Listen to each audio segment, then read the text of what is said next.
درود شریف پڑھیں. اللهم صل على محمد النبي الأمي وعلى آله وسلم تسليما. الحمد لله الذي كتب الآثار ونسخ الآجال. القلوب عنده مفزية والسر عنده علانية.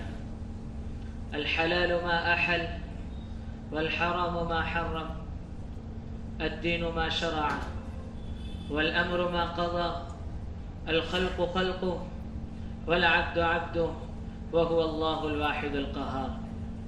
والصلاة والسلام على سيد المرسلين محمد وآله وأصحابه أجمعين. أما بعد، أعوذ بالله من الشيطان الرجيم. بسم الله الرحمن الرحيم. قال الله تبارك وتعالى في القرآن المجيد والفرقان الحميد: ومن أصدق من الله قيلا ومن أصدق من الله حديثا ومن أوفى من الله عهدا. فقد قال تبارك وتعالى: إن الذين قالوا ربنا الله ثم استقاموا تتنزل عليهم الملائكة ألا تخافوا ولا تحزنوا وأبشروا بالجنة التي كنتم توعدون. نحن أولياؤكم في الحياة الدنيا وفي الآخرة ولكم فيها ما تشتهي أنفسكم ولكم فيها ما تدعون نزلا من غفور رحيم. وقال النبي صلى الله عليه وسلم: الدنيا خلقت لكم وإنكم خلقتم للآخرة. وقال عليه الصلاة والسلام: من أكيس الناس؟ قيل: من أكيس الناس وأهزم الناس؟ قال: أكثرهم ذكرا للموت وأكثرهم استعدادا للموت، أو كما قال عليه الصلاة والسلام. میرے محترم عزیز ساتھیوں، دوستوں، بزرگوں، اللہ پاک کا بڑا فضل ہے، کرم ہے، انعام ہے، احسان ہے کہ اللہ پاک نے مجھے اور آپ کو نبی والی محنت کے ساتھ نسبت بنائی ہے ہماری.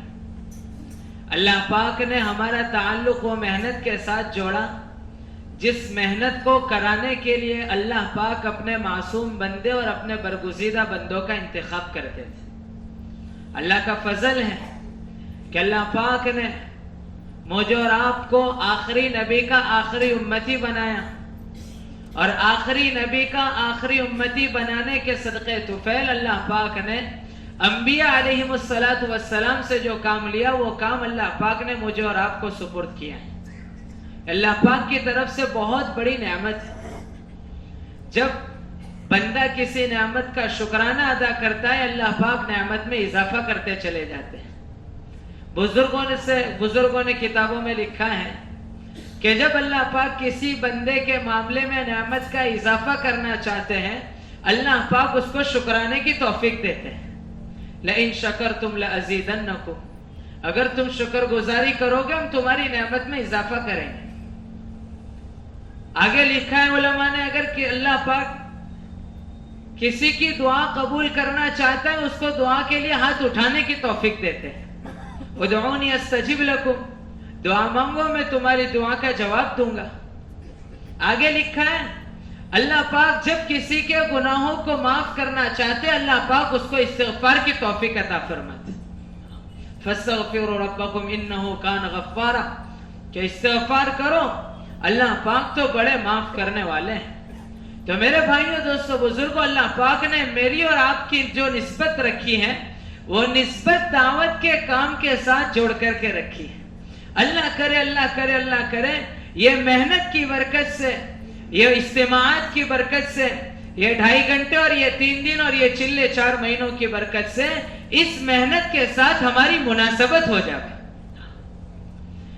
کہ ہمیں نسبت تو اللہ نے دے دی کہ بھئی نسبت بڑی چیز ہے، لیکن اب اس کے اندر محنت کرتے کرتے کرتے کرتے ہمیں اس کو مناسبت تک لے کر کے جانا ہے کہ نسبت بڑی چیز ہے.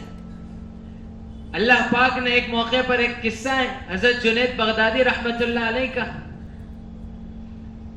کہ وہ پہلے بادشاہ کے بڑے پہلوان تھے اور بادشاہ کو ان کے اوپر بڑا فخر اور بڑا ناز تھا.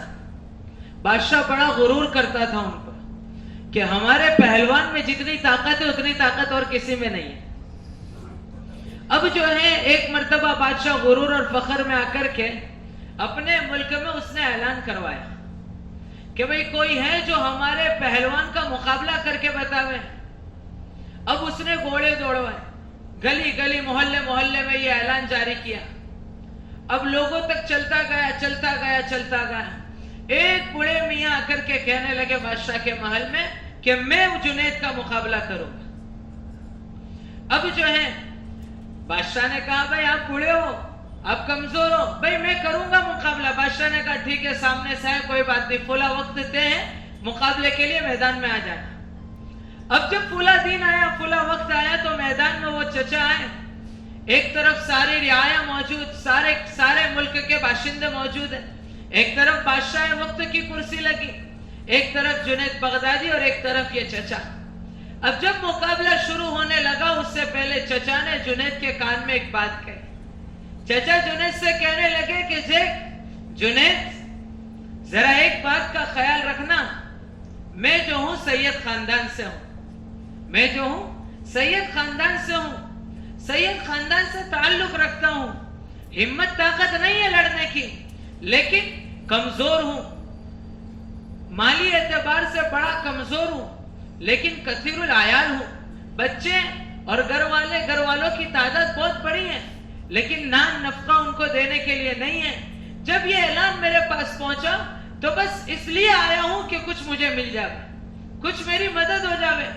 جنید نے جب یہ باتیں سنی تو ان کے دل میں ایک زبردست دل میں ایک کیفیت طاری ہوئی.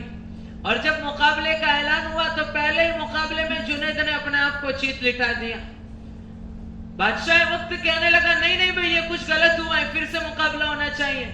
پھر سے مقابلہ ہوا, جنید نے پھر اپنے آپ کو لٹا دیا. بادشاہ وقت نے کہا بھئی تیسری بار مقابلہ ہونا چاہیے. تیسری بار مقابلہ ہوا, جنید نے اپنے آپ کو لٹا دیا.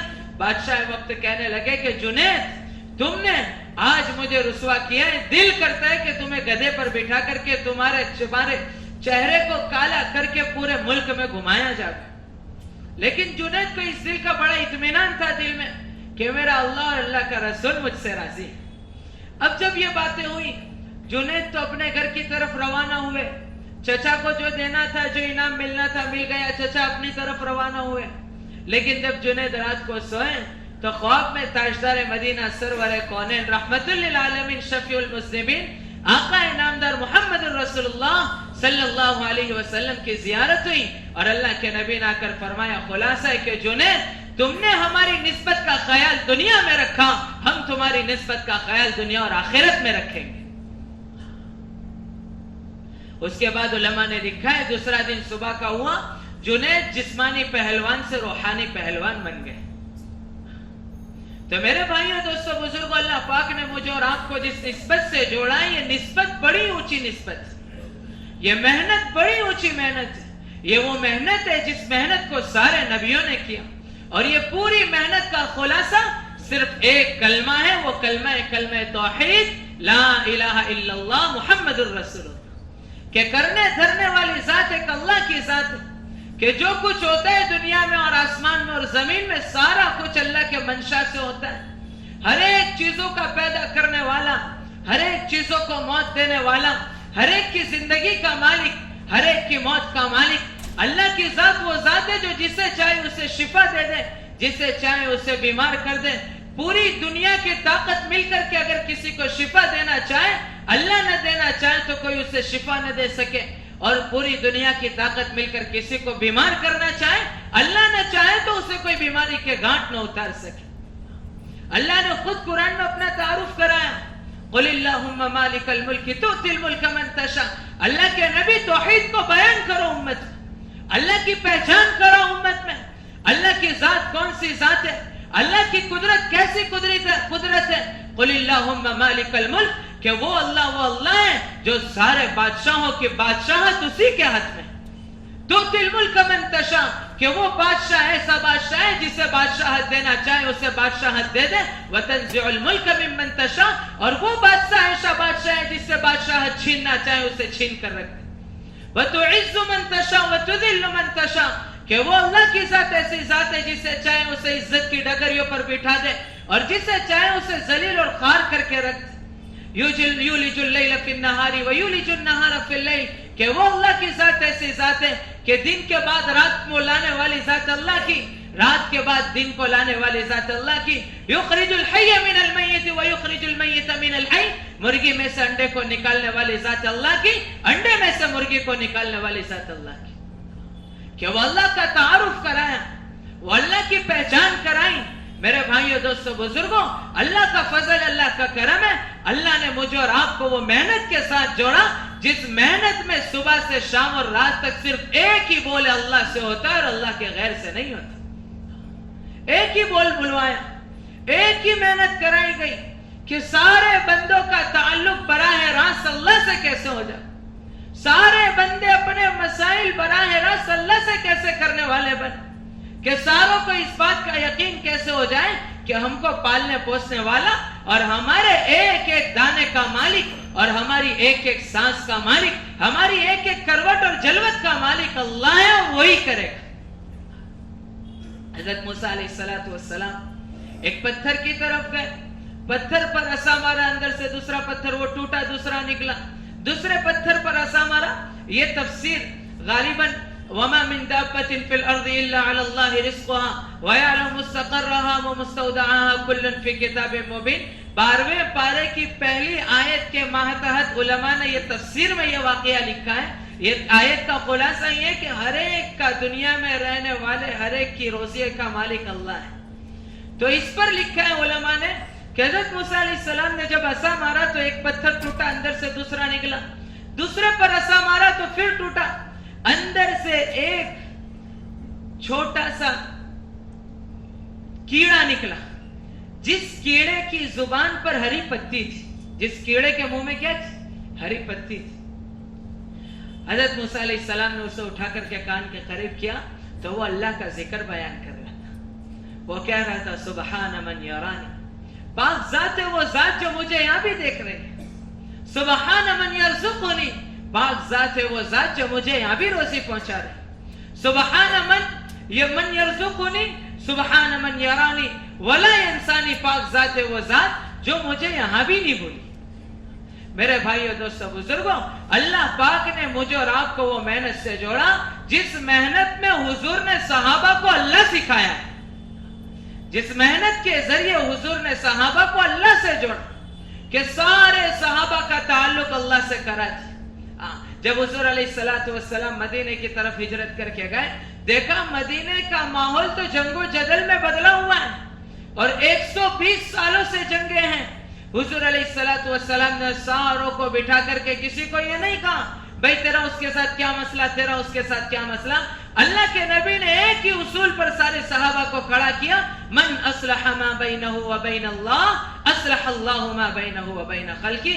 جس نے اپنا اور اپنے اللہ کا معاملہ ٹھیک کر لیا، اللہ اس کو اور مخلوق کا معاملہ ٹھیک کر کے رکھ دیں گے. اور اسی محنت پر سارے صحابہ کرام کو کھڑا کیا کہ سارے صحابہ براہ راست اللہ سے لینے والے بنے، سارے صحابہ کا براہ راست اللہ سے تعلق بنا. سارے صحابہ کے سامنے اللہ کے نبی نے اتنی اللہ کی طاقت کو بولی، اتنی قدرت کو بولا، اتنی اللہ کی کبریائی کو بیان کیا، اتنا توحید رسالت اور آخرت کو بیان کیا کہ سارے مغیبات ان کے سامنے اللہ پاک نے ظاہر کر کے رکھ دیے. یہاں تک کہ صحابہ بیان کرتے ہیں کہ اگر جنت کو ہمارے سامنے اپنی پوری نعمتوں کے ساتھ کھول کر رکھ دیا جاوے اور جہنم کو اپنے پورے وحشت اور ہولناکیوں کے ساتھ کھول کر کے رکھ دیا جاوے، تب بھی ہمارا ایمان نہ بڑھے گا نہ گھٹے گا. ایک خاتون، اللہ کے نبی علیہ السلام ایک گھر کی طرف سے نکلے، دیکھا ایک خاتون رو رہی ہے. اللہ کے نبی نے پوچھا کیا بات ہے معیوب کی، کون سی چیز تجھے رلا رہی ہے؟ کہنے لگی اللہ کے نبی میرے بچے کا انتقال ہو گیا. اللہ کے نبی میرے بچے کا انتقال ہو گیا.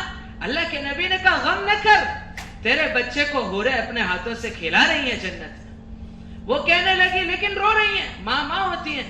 اللہ کے نبی علیہ السلام کہنے لگے خلاصہ حدیث شریف کا، تو کہے تو تجھے دکھاؤں وہ منظر کہ حوریں اپنے ہاتھوں سے تیرے بچے کو کھلا رہے ہیں. وہ کہنے لگی نہیں اللہ کے نبی، نہیں، اگر آپ دکھا دیں گے تو میرا غیب پر یقین کہاں رہے گا، اگر آپ دکھا دیں گے تو میرا غیب پر یقین کہاں رہے گا. ویسا یقین بنایا تھا. ویسے اتنی اللہ کے نبی نے ان کے سامنے آخرت کو بولا، اتنا بولا کہ سارے صحابہ کا جینا اور مرنا آخرت کے لیے تھا. ساروں کا رخ آخرت کی طرف اللہ کے نبی علیہ السلام نے پھیرا تھا. ساروں کو اللہ سے لینا سکھایا تھا، ساروں کو اللہ کا بنایا تھا اور ساروں کے لیے اللہ کو ان کا بنایا تھا. من کان للہ کان اللہ لہ، جو اللہ کا بن گیا اللہ ان کا بن گیا. جب وہ اللہ کے بنے تو اللہ نے بھی اپنے آپ کو ان کا بنا کر کے بتایا. سارے مسائل کا حل اللہ براہ راست ان کے کرتا تھا. سارے مسائل کا حل اللہ نکالتے تھے کہ صحابہ کرام رضی اللہ عنہ مجمعین کی زندگیوں میں 100% آخرت کا استحضار تھا. 100% اللہ سے لینا اللہ کے نبی نے سکھایا تھا اور 100% آخرت کے متعلق سارے صحابہ متفکر تھے. سارے صحابہ متفکر تھے اور ہر ایک کی یہ چاہت ہوتی تھی کہ اللہ کے نزدیک زیادہ مرتبہ میرا کیسے بڑا ہو جائے، اللہ کے نزدیک زیادہ درجات میرے کیسے بڑے ہو جائے. ایک مرتبہ اللہ کے نبی علیہ السلام مسجد نبی میں بیٹھے، حضرت سعد ابن معاذ رضی اللہ تعالیٰ نے اللہ کے نبی کے پاس آئے. مسجد میں کالے کلوٹے صحابی تھے، بڑے خاندان کے تھے لیکن کالے کلوٹے تھے. اب تک شادی نہیں ہوئی تھی، شادی کی عمر ہو چکی تھی، بڑے منتظر تھے شادی کے، بڑے جذبات تھے شادی کے. جب اللہ کے نبی علیہ السلام کے پاس مسجد نبی میں آئے، اللہ کے نبی سے کہا اللہ کے نبی میں شادی کرنا چاہتا ہوں اور میں بڑے خاندان کا ہوں لیکن میرا کلر کالا کلوٹا ہے، اللہ کے نبی آپ میری شادی کرا دیجئے. اللہ کے نبی علیہ السلام نے فرمایا کہ جاؤ عمرو ابن وہب کے دروازے پر جاؤ، دستک دو اور کہو کہ اس کی بیٹی سے آپ کا وہ نکاح کرا دے. کیا کہو؟ اس کی بیٹی سے آپ کا وہ نکاح کرا دے.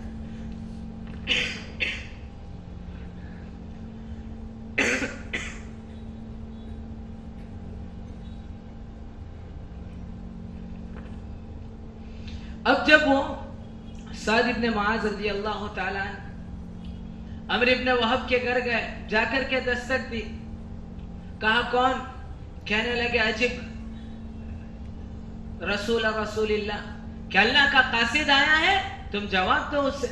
انہوں نے کھولا، کہنے لگے لبیک رسول اللہ حاضر ہوں، اے اللہ کے رسول کے قاصد. دیکھا تو سعد ابن معاذ سے. کہنے لگے کہ کیا ہوا؟ حضرت سعد ابن معاذ نے فرمایا کہ اللہ کے نبی نے بھیجا ہے مجھے اور یہ کہا ہے کہ عمرو ابن وہب سے کہو کہ وہ اپنی بیٹی کا نکاح آپ سے کرا دے. اب جب انہوں نے یہ بات کہی تو وہ کہنے لگے ارے میں تجھ سے کراؤں، تجھ جیسا کالا کلوٹا. یہ انہوں نے جواب دیا اور یہ صحابی تو وہاں سے چل پڑے پھر اللہ کے نبی علیہ السلام کی طرف. لیکن یہ بات جو ہے ان کا یہ بات جو ہے کہ اللہ کے نبی نے مجھے بھیجا ہے آپ کی بیٹی کے ساتھ میرا نکاح کرا دو، یہ معاملہ ان کی بیٹی سن چکی تھی. تو ان کی بیٹی نے آ کر کے ابا سے پوچھا ابا جان کیا کہنے آئے تھے، وہ کہاں سے آئے تھے؟ کہنے لگے اللہ کے نبی نے بھیجا تھا اور کہہ رہے تھے کہ آپ کی بیٹی سے میرا نکاح کرا دو. وہ بیٹی کہنے لگی اے ابا جان جلدی سے جلدی آپ دوڑو بھاگو اور انہیں پکڑو قبل اس سے کہ اللہ کے نبی پر کوئی وحی نازل نہ ہو جائے. بات تو میری ہی ہے، میرے ساتھ ہی اللہ کے نبی نے نکاح کرنے کا کہا ہے، میں ان کے ساتھ نکاح کرنے کے لیے تیار. یہ دوڑے عمرو ابن وہب. دیکھا تو یہ مسجد نبی میں سعد ابن معاذ اللہ کے نبی کے پاس بیٹھے تھے.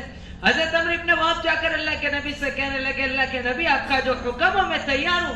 اللہ کے نبی نے فرمایا کہ آپ کی بیٹی کا نکاح ان کے ساتھ کراؤں. وہ تیار ہو گئے بیٹی کا نکاح کرانے کے لیے اور ساری مہر وغیرہ سارا طے ہو گیا.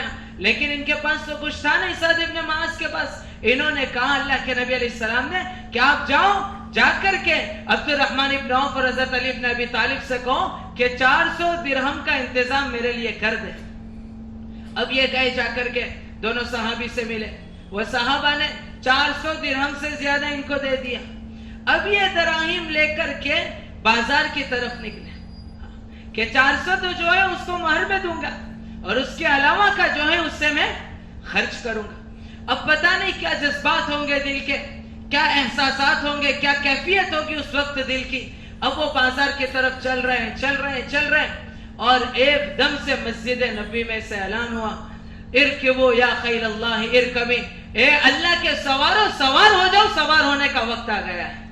اب جیسے ہی انہوں نے ان کے کانوں میں یہ آواز پڑا فوراً اپنے دراہیم کی طرف دیکھ کر کے اپنی نظروں کو اللہ آسمان کی طرف کیا. فنظر نظرة الى السماء، اپنی نظروں کا آسمان کی طرف کیا اور کہنے لگے اللہم یا الہ السماوات والارض، اے آسمان و زمین کے اللہ، وَإِلَىٰ محمد صلی اللہ علیہ وسلم، اور اے محمد رسول اللہ صلی اللہ علیہ وسلم کے اللہ، لَأَجْعَلَنَّ هَذِهِ الدَّرَاهِمَ فِي مَا يُحِبُّ اللَّهُ وَرَسُولُهُ وَالْمُؤْمِنُونَ، کہ یہ دراہم جو ہیں اب سعد کی شادی پر نہیں لگ سکتے، اب یہ دراہم وہاں لگیں گے جہاں اللہ اور اللہ کا رسول چاہتا ہوگا۔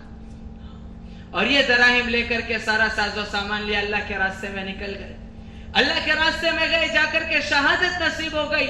اللہ کے نبی علیہ السلام کو پتہ چلا، اللہ کے نبی علیہ السلام نے ان کا سر مبارک اپنی گود میں رکھا اور اللہ کے نبی علیہ السلام رونے لگے۔ اللہ کے نبی علیہ السلام کہنے لگے سعد تو تھا، تجھے تو میں نے شادی کے لیے بھیجا تھا، تو یہاں کہاں سے آ گیا، تو یہاں کہاں سے آ گیا۔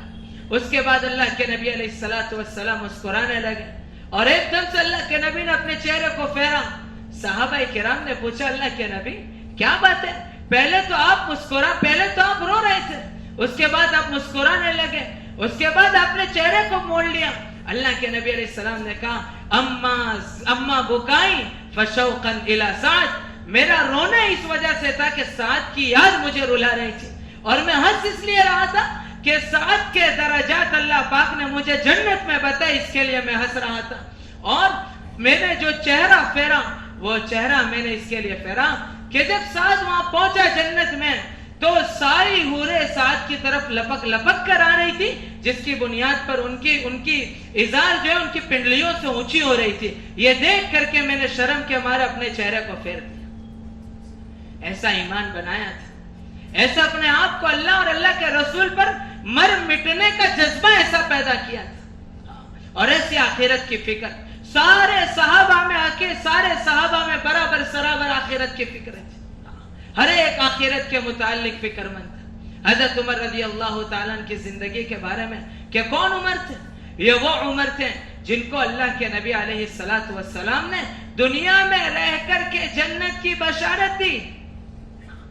علماء نے یہاں تک کا لکھا ہے کہ پوری دنیا جنت کی طرف دوڑ لگا رہی ہے، وہ دوڑ میں صحابہ کرام کی جماعت دوڑ میں آگے بڑھ گئی، وہ صحابہ کی جماعت میں 313 بدریین آگے بڑھ گئے، اور وہ 313 میں عشرۃ المبشرۃ جن کو ایک مجلس میں اللہ کے نبی نے جنت کی ضمانت دی اور جنت کی اللہ کے نبی نے بشارت دی، وہ آگے بڑھ گئے، اور وہ 10 میں یہ دو تھے جو سب سے زیادہ دوڑ میں آگے بڑھ گئے، وہ حضرت عمر رضی اللہ تعالیٰ کہ جن کے متعلق اللہ کے نبی نے فرمایا لا نبی بعدی لو کان بعدی نبی لکان عمر، میرے بعد کوئی نبی نہیں، اگر میرے بعد کوئی نبی ہوتا تو عمر ہوتا۔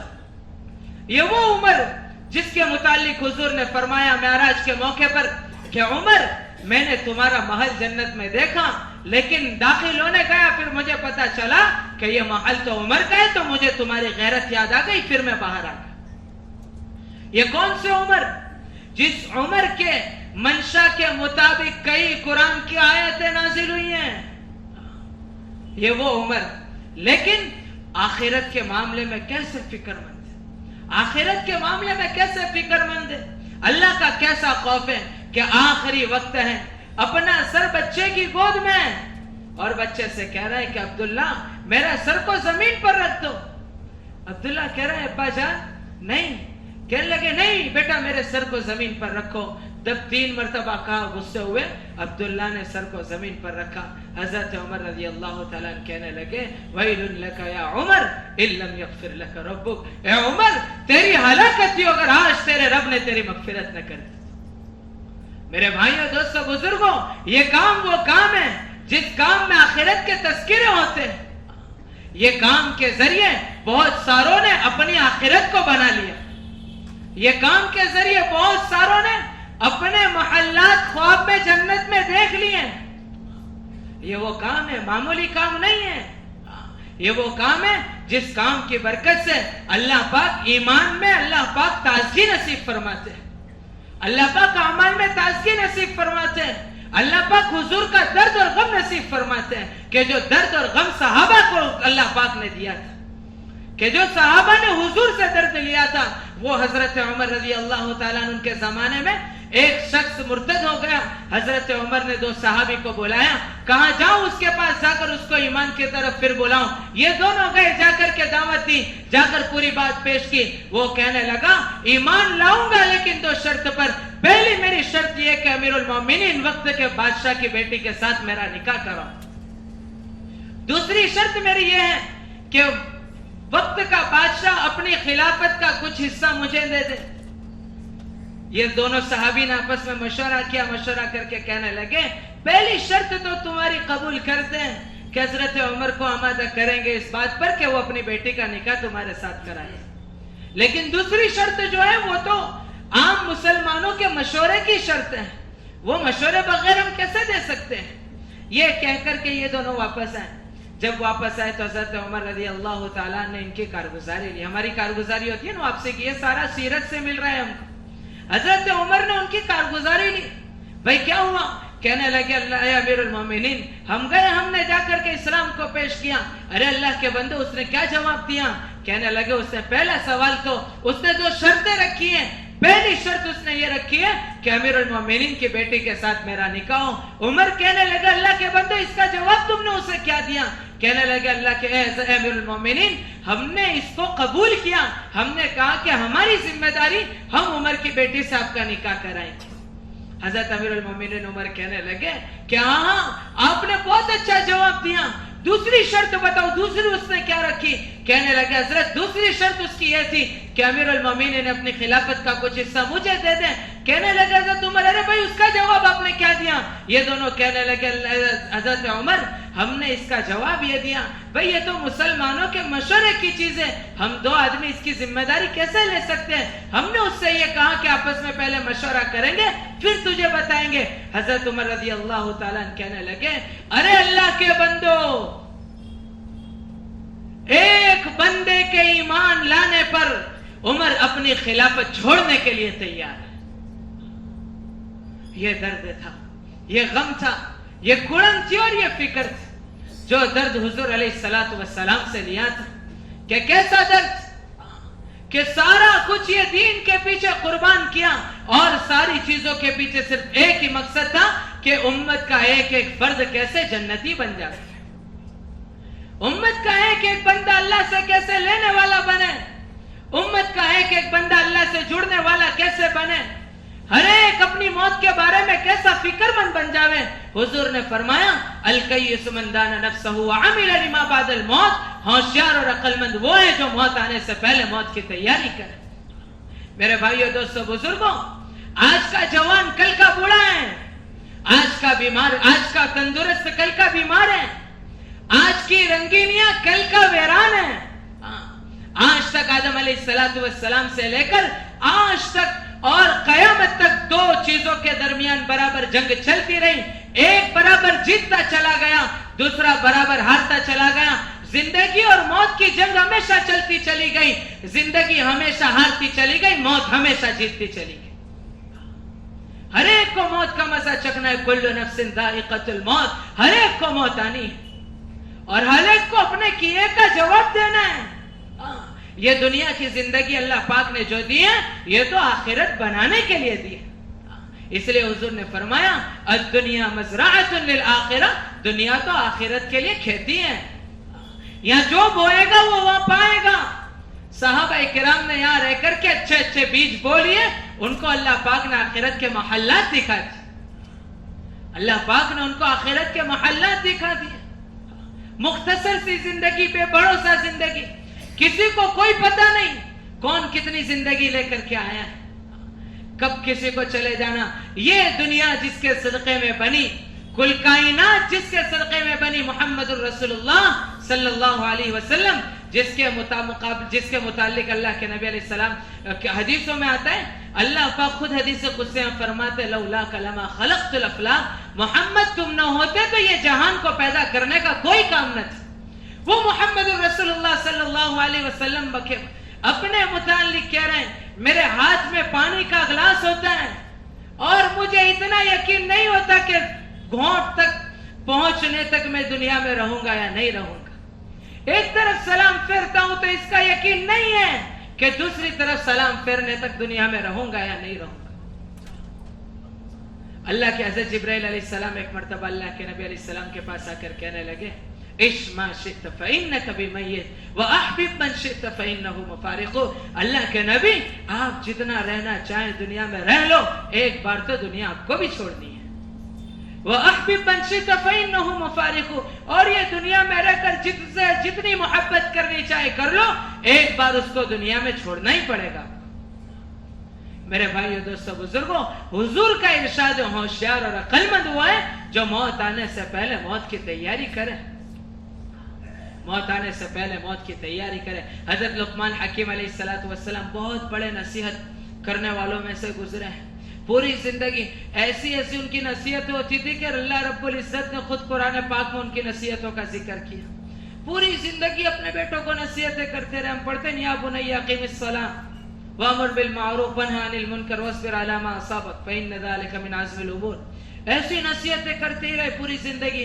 جب موت کا وقت آیا تو اپنے بیٹے کو بلایا، بٹھا کر کے کہا بیٹا پوری زندگی تو تجھے نصیحتیں کی ہیں، لیکن اب سن لیں موت میری قریب ہے، اب 6 وصیت ایسی کرتا ہوں جو میری پوری زندگی کا خلاصہ ہے.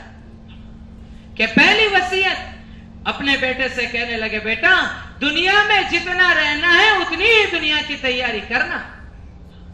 دنیا میں جتنا رہنا ہے اتنی دنیا کی تیاری کرنا.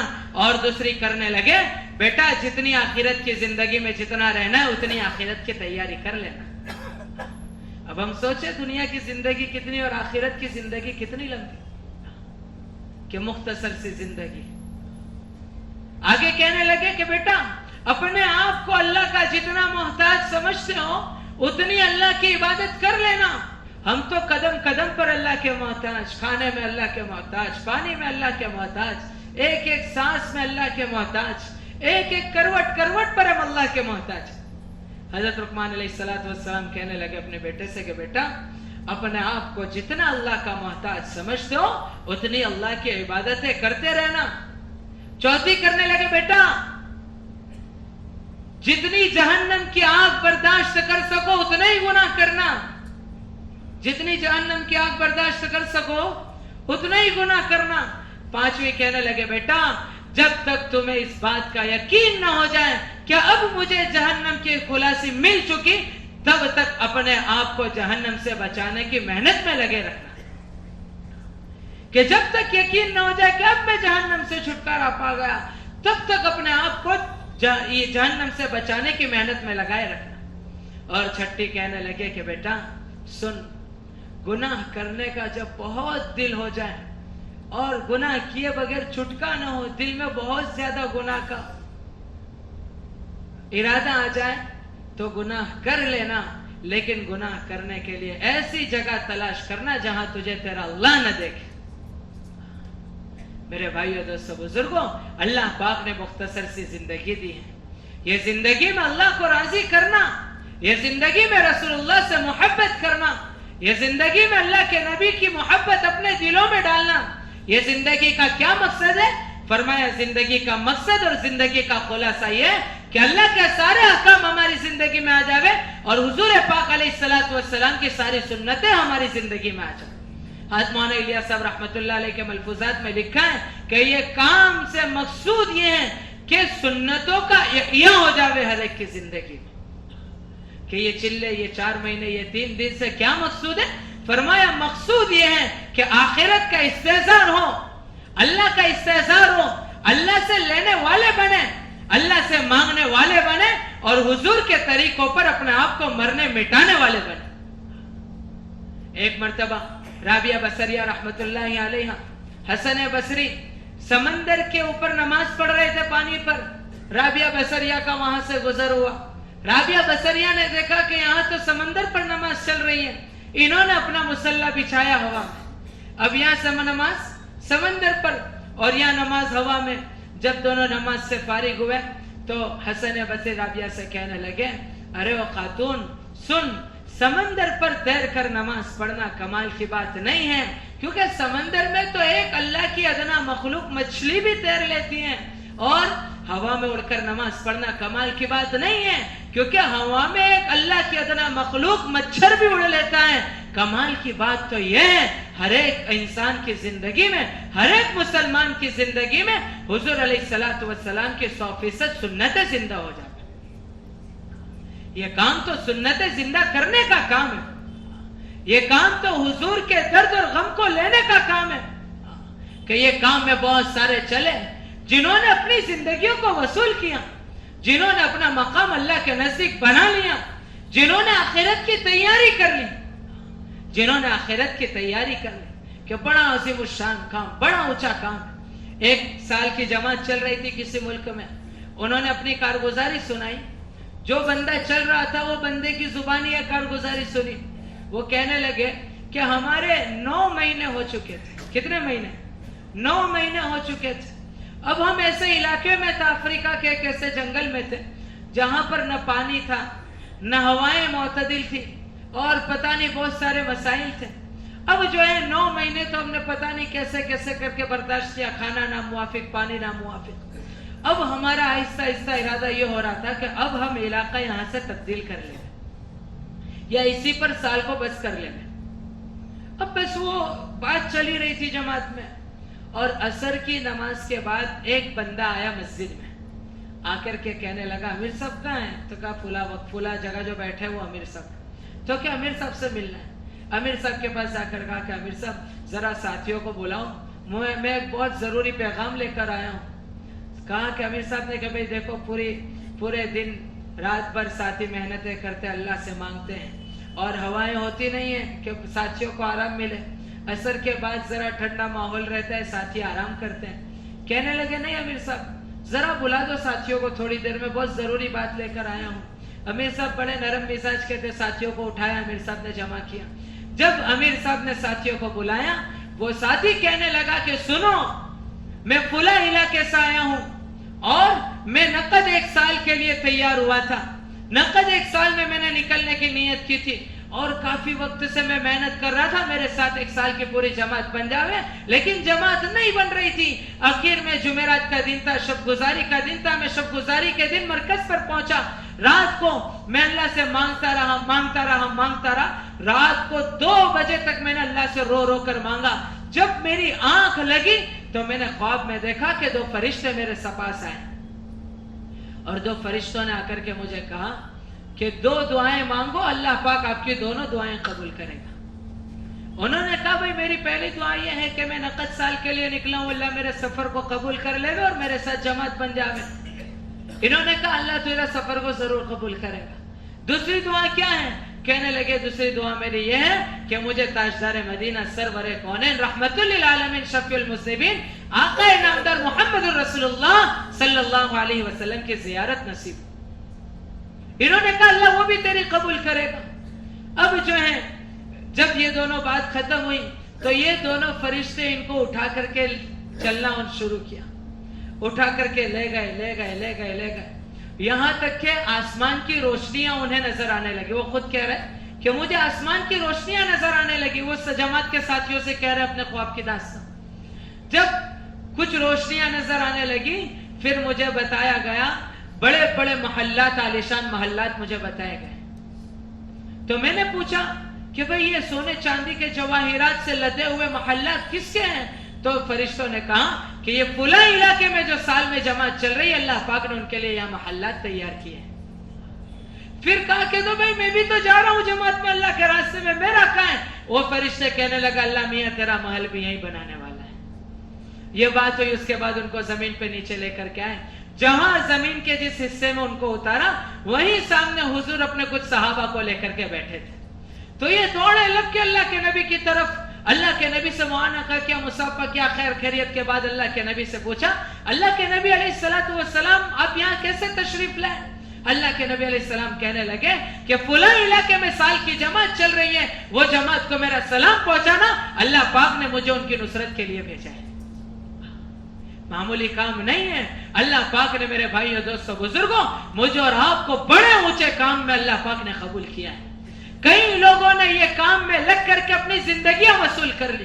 ایک بزرگ 3 دن کی وصولی میں نکلے تھے، سامنے سے ایک شراب پیتا ہوا جھومتا جھومتا ایک بندہ آیا.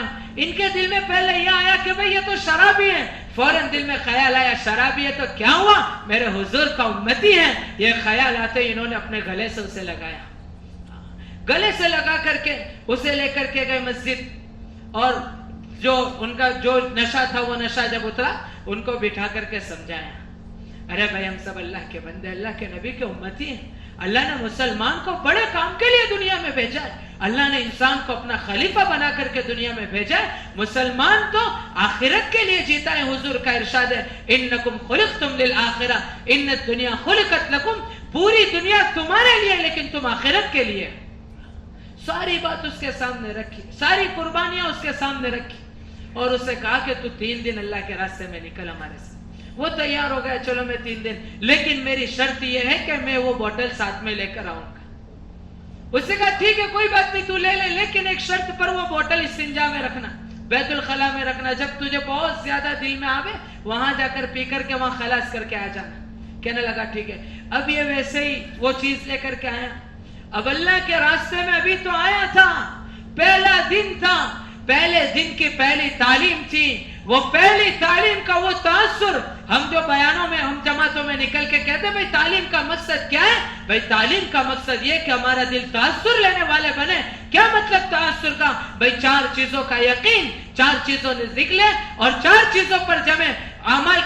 مال کا یقین نکلے, اعمال پر یقین آ جاوے. دنیا کا یقین نکلے, آخرت پر یقین آ جاوے. مخلوق کا یقین نکلے, خالق پر یقین آ جاوے. وہ جب تعلیم میں بیٹھا, تعلیم میں بیٹھ کر صحابہ کی قربانیاں, حکایت صحابہ میں سے جب اس نے کچھ باتیں سنی, ہاں وہ قصے, وہ حضور کی تکلیفیں, وہ حضور کا طائف کا واقعہ, وہ حضور کے طائف میں پتھر اور وہ حضور کے طائف میں پھومارے, وہ حضور کا غزوہ خندق کے موقع پر 2 پتھر باندھنا, وہ حضور کی بیٹی حضرت فاطمہ رضی اللہ تعالی عنہ جن کی 3-3 4-4 دن کی بھوک ہے, وہ حضور کی ایک ہی دن میں وہ 2 بیٹیوں کی ایک ہی دن میں جو طلاق ہوئی, وہ ساری چیزوں کی واقعات جب اس کے سامنے آئے, حضور کی قربانیاں, اہل بیت کی قربانیاں جب اس کے سامنے آئی, دین اور دین کی اہمیت اور دین کی کامیابی جب اس کے سامنے آئی, ایک ہی دن میں ایسا تاثر لیا, ایسا تاثر لیا. آدھی رات کو وہ بزرگ جو ہیں دوسرے منزلے پر آرام کر رہے تھے, انہوں نے دیکھا کہ کہیں سے زور زور سے کراہنے کی آواز آ رہی ہے. تو وہ مسجد میں ڈھونڈنے نکلے, پتہ نہیں کوئی تکلیف میں ہوگا, کوئی کون سی پریشانی میں, مصیبت میں ہوگا. اب ڈھونڈتے ڈھونڈتے ڈھونڈتے جب نیچے آئے تو آخر میں کونے میں صحن میں وہی شرابی جو پہلی مرتبہ اللہ کے راستے میں نکلا تھا, اللہ کے سامنے رو کر کے کہہ رہا ہے اللہ آج تک کی زندگی ایسی ویسی گزار دی, آج میں سچی توبہ کرنے آیا ہوں, آج میں تیرا بننے آیا ہوں, تو مجھے اپنا بنا لے. یہ بزرگ بھی گئے, اس کے پیچھے جا کر کے دعا میں بیٹھ گئے. وہ مانگتا گیا, یہ آمین کہتے چلے گئے. میرے بھائی اور دوستو بزرگوں, اللہ کا فضل, اللہ کا کرم ہے. اللہ پاک نے مجھے اور آپ کو ایسی محنت کے ساتھ جوڑا ہے جس محنت میں اللہ نے اپنی مدد براہ راست دکھائی ہے, جس محنت میں ایمان تازہ ہوتا ہے, جس محنت میں آخرت کے بول کو بولے جاتے ہیں, جس محنت میں انسان کے وہ اعمال کرائے جاتے ہیں جو اعمال کا نتیجہ اسے جنت میں اللہ دے گا. جب اللہ کے نبی جنت میں داخل ہوئے, اللہ کے نبی نے 3 سطریں جنت کے دروازے پر دیکھی. پہلی سطر تھی لا الہ الا اللہ محمد الرسول اللہ, دوسری سطر تھی امت مذنبۃ ورب غفور, امت گنہگار, رب بڑا مہربان اور بڑا معاف کرنے والا ہے. اور تیسری سطر لکھی تھی ما قدمنا وجدنا, جو ہم نے کیا وہ یہاں پا لیا, وما اکلنا ربحنا, جو دنیا میں کھایا وہ نفع میں رہا, وما ترکنا خسرنا, اور جو پیچھے چھوڑا وہ سارے کا سارا خسارہ بن گیا. میرے بھائیو دوستو بزرگوں, مختصر سی زندگی ہے, بڑی تھوڑی سی زندگی ہے, بڑی مختصر زندگی ہے, اور یہ زندگی کا دار و مدار جو ہے پوری آخرت کی زندگی کا دار و مدار اللہ پاک نے یہ زندگی میں رکھا ہے. کہ جب بندہ قبر میں جائے گا, قبر میں جا کر کے پہلے 3 سوال, من ربک, تیرا رب کون, من نبیو کا, تیرا نبی کون, ما دینو کا, تیرا دین کیا. اگر علماء نے لکھا ہے کہ یہ دنیا میں اگر من چاہی زندگی کو چھوڑ کر کے رب چاہی زندگی پر عمل کیا ہوگا تو کل قبر میں فرشتے سے کہے گا ربی اللہ, میرا رب اللہ ہے.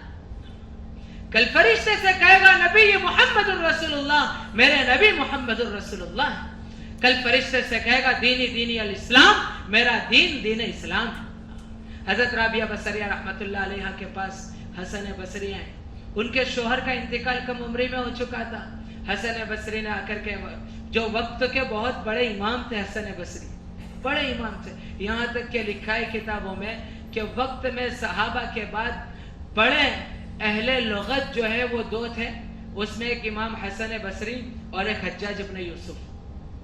تو امام حسن بصری خود چل کر کے آئے رابعہ کے پاس نکاح کا پیغام لے کر کے. رابعہ نے پوچھا کیا بات ہے؟ کہنے لگے پیغام نکاح لے کر آیا ہوں خاتون، اگر تو قبول کر لے.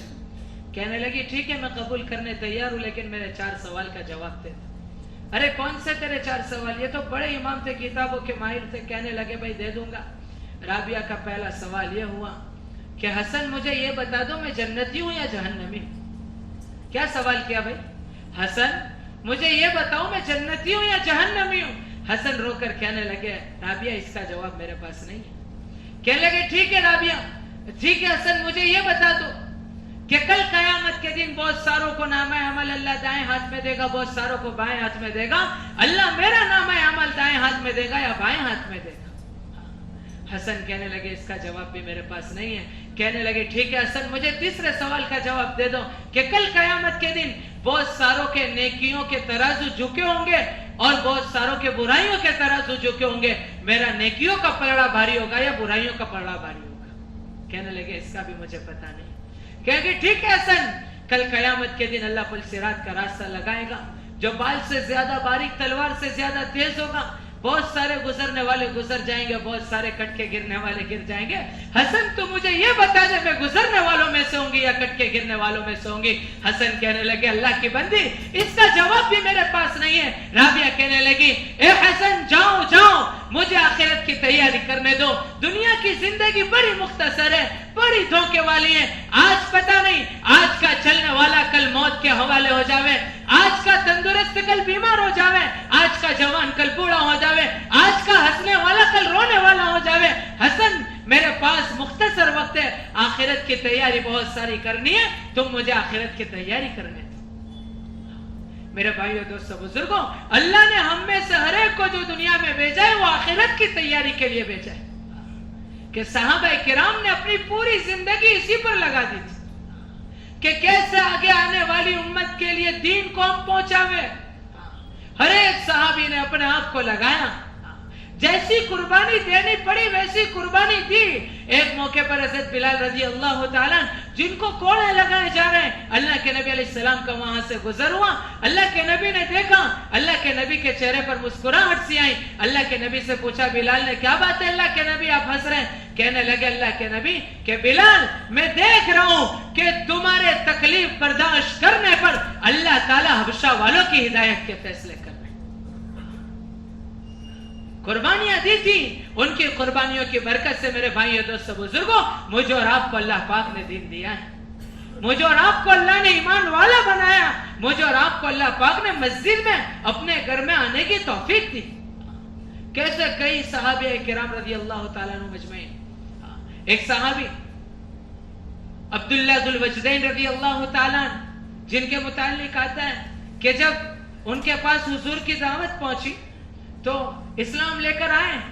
اب جب وہ اپنے گھر گئے ان کے والد کا انتقال ہو چکا تھا، ان کے والد صاحب کا انتقال ہو چکا تھا، اور ان کی والدہ اور یہ اپنے چچا کے پاس رہتے تھے. ان کا چچا بڑا مالدار تھا، ان کو بڑے مہنگے جوڑے پہناتا تھا اور بڑی مہنگی خوشبوئیں لگواتا تھا، اور یہ بھی بڑے خوبصورت تھے، ناز و نیاز میں رہنے والے، ناز و نیاز میں پرورش ہوئی تھی.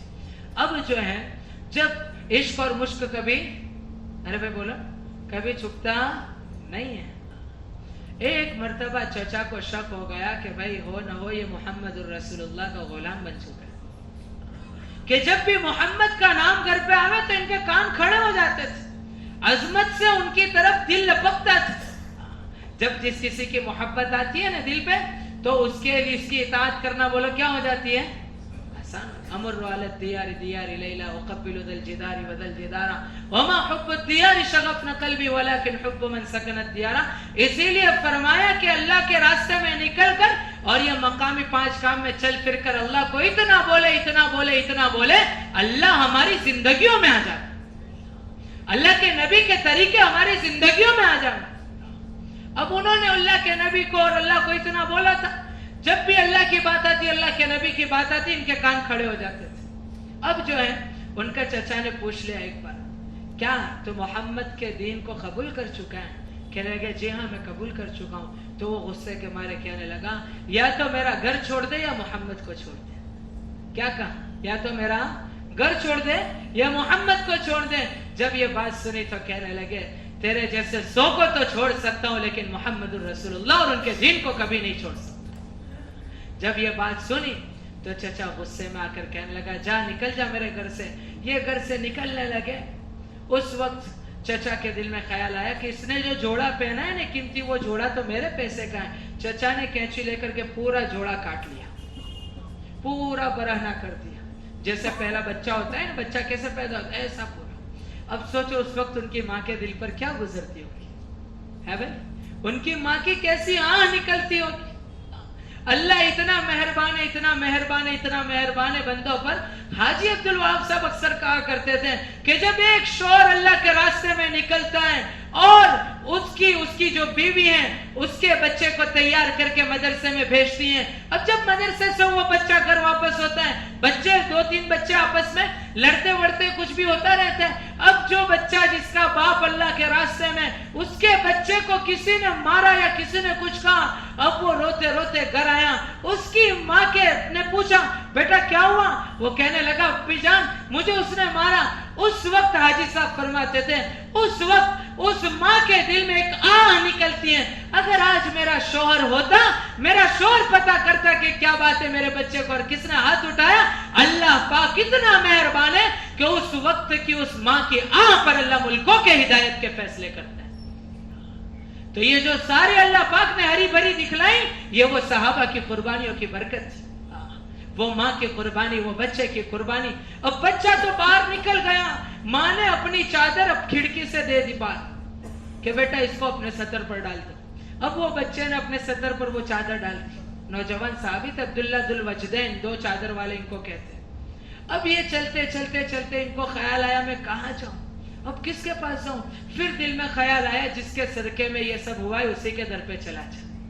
جس کے صدقے میں یہ سب ہوا ہے اسی کے در پہ چلا جا. یہ خیال آنا تھا، فوراً رخ مسجد نبوی کی طرف کیا، مدینے کی طرف کیا. اب مدینے کی طرف چلتے بڑے. جب مسجد نبوی قریب آئی، حضور علیہ السلام کی ان پر نگاہ پڑی. اللہ کے نبی علیہ السلام کی آنکھوں میں آنسو آ گئے. اللہ کے نبی صحابہ سے کہنے لگے ہو نہ ہو آج کوئی معاملہ ہوا ہے ان کے گھر. جب وہ آئے قریب، اللہ کے نبی نے ساری بات سنی. اللہ کے نبی نے رونا شروع کیا. اللہ کے نبی علیہ السلام نے تسلی دی اور صفہ چبوترے میں ان کا رہنے کا قرار طے کیا. اب جو ہے یہ وہاں رہنے لگے صفہ چبوترے میں. اللہ کے نبی علیہ السلام کی باتوں کو سنتے رہے، وہاں رہنے لگے. اب ایک موقع پر اللہ کے راستے میں نکلنے کا معاملہ آیا. انہوں نے کہا میں بھی چلوں گا. اب یہ بھی نکلے اللہ کے راستے میں. اب ابھی تو اللہ کے راستے میں تھے، رات ہو گئی، وہاں قیام کیا، ایک جگہ پڑاؤ ڈالا اور سارے صحابہ نے اپنے اپنے خیمے لگائے. تو ان کا بھی ایک خیمہ لگا اور اللہ کے نبی علیہ السلام کو پتا چلا کہ عبداللہ بہت زیادہ بیمار ہو چکے ہیں. تو اللہ کے نبی علیہ السلام نے حضرت ابوبکر، حضرت عمر، حضرت عثمان، تینوں صحابی کو ساتھ میں لیا اور ان کی عیادت میں ان کے خیمے میں پہنچے. جب اللہ کے نبی علیہ السلام نے ان کو ایسا زمین پر پڑا ہوا دیکھا، اللہ کے نبی علیہ السلام کو وہ وقت یاد آ گیا ان کا ناز و نیاز والا کہ ایک چادر میں لپٹے ہوئے زمین پر پڑے ہیں اور بالکل آخری وقت ہے. اللہ کے نبی علیہ السلام نے ان کا سر کو اپنی گود مبارک میں رکھا. اللہ کے نبی ان کو دیکھ رہے، یہ اللہ کے نبی کی زیارت کر رہے. اب ایک دوسرے کو دیکھ رہے. علماء نے لکھا ہے یہ واحد ایک ایسے صحابی ہے جس کا انتقال اور جن کو شہادت حضور کی گود میں نصیب ہوئی ہے. اب جب تھوڑی دیر میں حضور علیہ السلام کی گود میں ان کو شہادت نصیب ہوئی، اللہ کے نبی علیہ السلام نے کہا کہ میں ان کو غسل دو. جب غسل دے دیا، اب ان کے پاس تو کوئی چادر تھی نہیں جس میں ان کو لپیٹا کہ کفن دیا جاوے. اللہ کے نبی علیہ السلام نے اپنے بدن مبارک سے چادر اتار کر دی کہ عبداللہ کو یہ چادر سے کفن دے. جس کا کپڑا اللہ کے دین کے لیے اترا ہو اس کو اللہ پاک نے کفن اپنے محبوب کا دیا ہے. جب حضور کا کفن ان کو ملا اور حضور علیہ السلام نے اپنے ہاتھوں مبارک سے ان کو قبر میں اتارا, اس کے بعد اللہ کے نبی علیہ السلام کہنے لگے, ان سے مخاطب ہو کر کے, اللہ سے مخاطب ہو کر کے کہنے لگے, اللہ میں عبداللہ سے خوش ہوں, تو بھی عبداللہ سے خوش ہو جا. حضرت عمر پوری زندگی جب بھی اس کو یاد کرتے تو یہ کہتے ہیں, اللہ کاش عبداللہ کی جگہ عمر ہوتا, اور اللہ کے نبی عمر سے کہتے ہیں کہ اللہ میں عمر سے خوش ہوں, تو بھی عمر سے خوش ہو. میرے بھائیو دوستو بزرگوں, اللہ پاک نے زندگی وصول کرنے کے لیے یہ راستہ دیا ہے. زندگی وصول کرنے یہ ایک محنت دی ہے, جس محنت میں اپنے آپ کو لگا کر کے اللہ کا محبوب بنانے کا بہترین موقع ہے.